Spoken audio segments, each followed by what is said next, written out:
Hi guys, so ayan, may share ako sa inyo na itong ating You Glow Babe Beauty White Soap ay may bago ng packaging kasi marami nang nanggagaya dito sa ating You Glow Babe na sabon. So ayan, ito yung bagong packaging nila. Papakita ko sa inyo.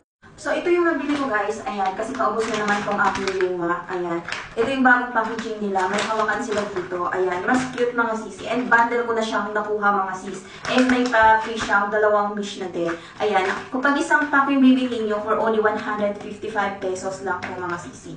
5 piraso na yan. Kapag kayo bumili, dito lang kayo sa ating legit seller and distributor bumili mga sisi. And then kapag dumating sis, always yung i-check yung 5 star na dapat kapag naaarawan sis is dapat nakikita yung pagka-gray. Ito, yung 5 star dito, isa, yan ang palatandaan, 2, 3, 4, 5. Dapat itong 5 mga sisi is kapag natapat sa maliwanag sa araw is magkukulay gray siya. Dahil kung hindi, ibig sabihin, fake po yun mga sis. And yung nandito niya mga sisi, okay? Lagi yung tatandaan, i-check. Tapos, tingnan naman natin sis sa loob niya. Pati yung kulay sis ng sabon niya is nagbago na din.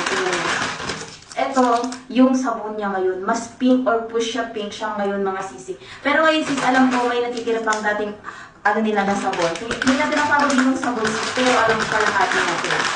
Ayan. Ito, may pa nga ayan o. May mga lupa-lupa pa kasi nung nag-swimming kami sa Zambales, dala-dala ko to sis. And isa na lang yung natitira, hinati ko pa siya mga sisi. Kasi nga, ito nga hinabol ko yung bagong bili ko. So, ito yung bago natin mga sis. Push siya, pink na pink. Compare sa dati na may pagka-light lang yung pink. Diba? Tingnan yung sis. Tingnan nyo yung old packaging. Ganyan. Dapat sis, kapag yung makuha nyo ngayon, ganito na yung kulay. Okay?